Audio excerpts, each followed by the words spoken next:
Good evening and welcome to State of Business on our television. I'm Tamiru Nimsa. Let's have a look at the headlines. Sri Lanka at present has the most modern law in South Asia, President says. Cabinet paves the way for the Economic Transformation Bill to be presented to Parliament. News in detail. President Ranil Wickremesinghe emphasized that the government has adopted 75 new laws in the past 2 years, making Sri Lanka the country with the most up-to-date legal framework in South Asia. The president stated that this new legal system will foster a new political culture in the country. President Ranil Wickremesinghe made these remarks during the opening of the new court complex in Teldeniya yesterday morning. දැන් cabinet මණ්ඩලයේ අනුමැතිය දීලා මෙතුමන්ලා එක සකස් කරගෙන යනවා. ඒ තමයි අපරාධයකින් උපයාගත් දේපල පිළිබඳ පනත. Proceed of crime bill. ඒක වැදගත් එකක්. ඒ අනුව අපි දැන් ඉදිරියට යනවා. මෙතෙක් කල් තිබුණේ මං හිතන්නේ එක කාරණයක් විසඳගන්න යනවා. උසාවියෙන් වැරදිකාරයා කියලා තීරණය කරන්න උවමනා නැහැ. විනිශ්චයකාරයාට හිතුවොත් මෙතන අපරාධයක් සිදු වුණා කියලා එහෙනම් ක්‍රියා කරන්න ඕනේ. අලුත්ම නීති දැන් තියෙන්නේ ලංකාවේ. ආසියාවේ. දකුණු ආසියාවේ ඇත්ත වශයෙන්ම අපිට තියෙන අලුත්ම නීති ලංකාවේ තියෙනවා. ඒකයි ක්‍රියාත්මක කරන්න ඉන්නේ. මෙතනින් දේශපාලන වෙනසක් කරනවා. මෙතෙක් කල දූෂණය කියන්නේ දේශපාලන සටන් පාඨයක්. හොරු අල්ලනවා, ආවම හොරු අල්ලනවා, මාස දෙකෙන් අල්ලනවා, මාස තුනෙන් අල්ලනවා. ඒ කරන්න පුළුවන් හොඳයි. කිසි රටක ඒක සිදු වෙලා නැහැ. අනිත් පැත්තෙන් ආණ්ඩුවට විරුද්ධව කියනවා හොරු ආරක්ෂා කරනවා, හොරු ආරක්ෂා කරනවා, හොරු ආරක්ෂා කරනවා. දැන් අපි විප්ලවයක් කළා තියෙනවා. හොරු ආරක්ෂා කරන ආණ්ඩුව හොරු අල්ලන නීති ගෙනත් තියෙනවා. ඒකයි සිදු වෙලා තියෙන්නේ. දැන් මේ නීති ක්‍රියාත්මක කරන එතනින් මදි අපිට පළපුරුද්ද නැහැ. ඒ පළපුරුදු ලබා ගන්න අපේ පුහුණු කරන්න තියෙනවා, රට යවන්න තියෙනවා, මෙහාට යවන්න තියෙන ඒක අධිකරණ අමාත්‍යාංශේ ඒක සිදු කරගෙන යනවා. ඒ වගේම අධිකරණ එක්කත් ඒව සාකච්ඡා කරනවා. Speaking at the event, the Minister of Justice Vijayadasa Rajapaksa emphasized the importance of establishing a sound rule of law within a country as a base for the economical and political revival of the country. අධිකරු ජනාධිපතිතුමා ඒ වගකීම බාර ගන්න ඉදිරිපත් වුණාට පස්සේ එතුමාගේ ආණ්ඩුවේ අපි ඇමතිවරු බවට පත් වෙලා මේ රට වැටිලා තිබුණ තැනින් ගොඩ ගන්න පහුගිය අවුරුදු දෙකක කාලය තුල අපි විශාල කැපකිරීමක් කළා. අපි සියලු දේවල් ඇතෑරලා මේ රට ගොඩ ගැනීම, ආර්ථිකය යාවත් කාලීන කර ගැනීම, නීති ආධිපත්‍ය ඇති කිරීම කියන මේ හැම කාරණයක් සම්බන්ධයෙන්ම අපේ වගකීම ඉටු කරා. අපි බලන්නට ඕනේ ඇයි රටට මෙහෙම වුණේ කියලා. අපි දකිනවා මේකේ මූලිකම හේතුව තමයි මේ රටේ නීතියේ ආධිපත්‍ය බිඳ වැටීම. කෙනෙකුට කියන්න පුළුවන් ආර්ථික ප්‍රතිපත්ති හොඳ නැහැ කියලා. කෙනෙකුට කියන්න පුළුවන් වෙනත් කාරණා. ඒවා ඇත්ත. ඒවත් බලපානවා. නමුත් රටක් මේ ආකාරයට කඩා වැටෙන්න බලපාපු මූලිකම කාරණේ, ප්‍රධානතම කාරණය නීතියේ ආධිපත්‍ය බිඳ වැටීමයි කියන එක අපි පිළිගන්නට ඕන. එහෙමනම් අපි නීතියේ ආධිපත්‍ය ස්ථාපිත කරන්න ඕන. නීති ආධිපත්‍ය බිඳ වැටුනම කිසි කෙනෙකුගේ ජීවිතවලට, දේපලවලට වගකීමක් දරන්න කෙනෙක් නැහැ. නීති ආධිපත්‍ය නැති රටක් එක්ක කිසි ගනුදෙනුවක් කරන්න ලෝකයේ කිසි රටක් ජාත්‍යන්තර සංවිධානයක් සූදානම් නැහැ. ඒක නිසා අපේ මූලික වගකීම බවට පත් වුණේ නීති ආධිපත්‍ය ස්ථාපිත කරන්න.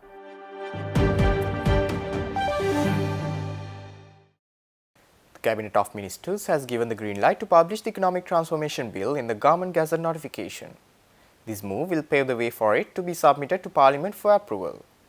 Cabinet co-spokesperson and minister said this speaking at the post-cabinet meeting media briefing on Tuesday. The initial draft of the Economic Transformation Bill had received policy approval during a cabinet meeting held on the 25th of March. Minister Bandulu Gunawardena said that the draft bill has received clearance from the Attorney General already. He added that following this approval, the legal draftsman was instructed to incorporate the revisions suggested by the Attorney General and present the formal draft bill promptly. He further noted that the proposal which was put forth by President Wickremesinghe signifies a significant step towards the realization of economic reforms aimed at driving transformation and growth in the economy.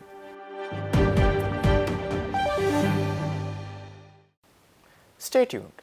We will return after the short commercial break.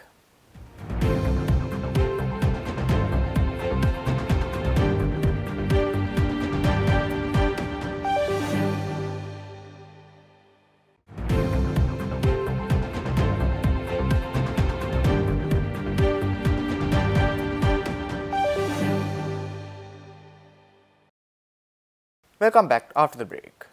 Labour and Foreign Employment Minister Manusha Nanayakkara defended the government's stance on sending workers to Israel despite political backlash that has been arising from opposition parties as of late. Speaking at a program held at the Foreign Employment Bureau yesterday, the minister addressed criticism from opposition groups and emphasized the country's non-aligned status.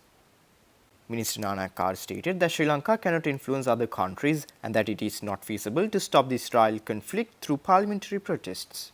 He argued that these political moves are aimed at gaining support rather than addressing the youth's employment needs. Minister Nanayakkara further stressed that the government plans to send over 40,000 people for jobs in Israel as a solution to unemployment and financial struggles in Sri Lanka. Minister Nanayakkara underscored the importance of foreign employment opportunities in alleviating unemployment and economic difficulties in Sri Lanka.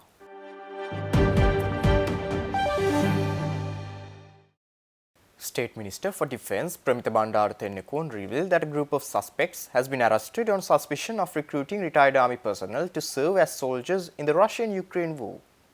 Speaking at a media briefing held at the Presidential Media Centre today, Minister Tennekon highlighted the severe penalties that will be imposed on the guilty irrespective of their social status.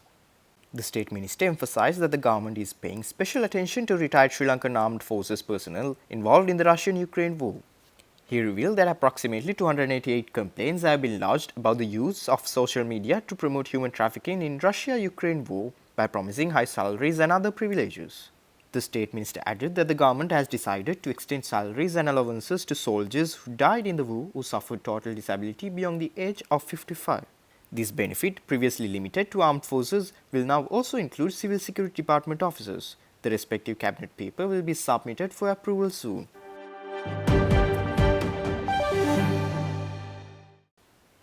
SJB Member of Parliament Dr. Harsha De Silva emphasized the need for comparability between domestic debt restructuring and the proposed haircut for international creditors. The opposition Member of Parliament said this speaking at a press conference in Colombo yesterday. Dr. Harsha De Silva said that the proposed USD-based haircut of just 7% is grossly inadequate when compared to potential haircuts of up to 30% during DDR.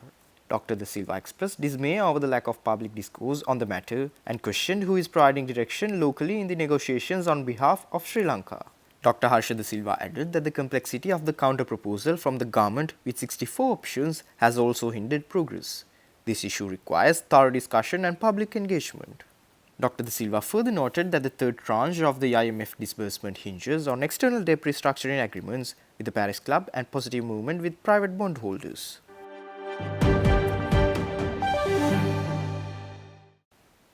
Stay tuned for the stock update.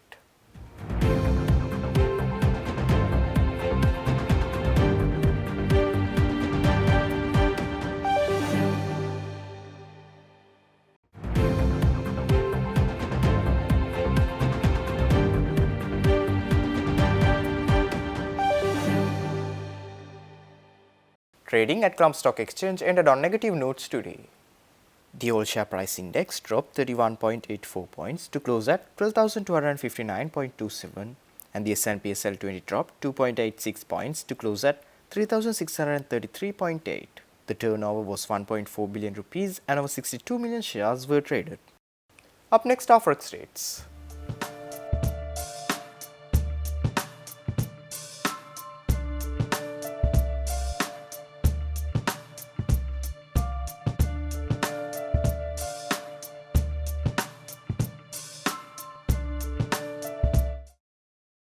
That's all our news for today. For this and more, subscribe to our channel on YouTube and follow us on Facebook. Take care and good night.